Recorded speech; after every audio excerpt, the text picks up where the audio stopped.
در دوره کارهای آبادانی بخشیده به استقبال ارزنده از جشن 35 سالگی استقلالیت دولتی جمهوری تاجیکستان در دهه اولیچدره دهات به نام سیف رحیم ناحیه بلجوان همسرحد به دهه گلرود دهات به نام عبدی عوض ناحیه واسه با پیشنهاد مقامات اجرایی حاکمیت دولتی ناحیه ها با سرپرستی صاحبکار وطنی رستم جان صاحبوف ساختمان بنای نوی تعلیمی نزد مؤسسه تحصیلات ابتدایی رقم 25 ادامه دارد.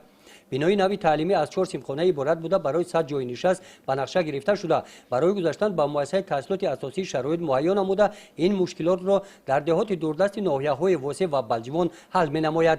بنای پیشینه تعلیمی تنگ بوده دارای 40 جای نشست میباشد.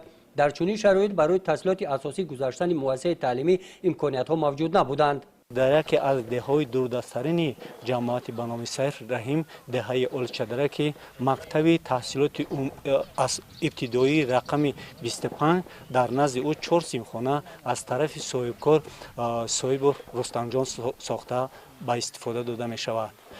ختم کنندگان مؤسسه تعلیمی که همچون مکتب ابتدایی بود بعد ختم آنها به دههای دوردست جماعت سفربر کرده می شد. در وقت زمستان و راه رفتن آنها مشکلات زیادی شد. امروز خوشبختانه صاحبکار پیدا شد که برای ساخته به استفاده دادن 6 سیمخانه علاوگی در نزد مؤسسه که حالا شما شاهد همین هستین این برای ساکنان دهه یک خوشبختی خوبی است. بغیر از این ما میتوانیم که در این دهها بغیر از این که از حدود جماعت با مسافه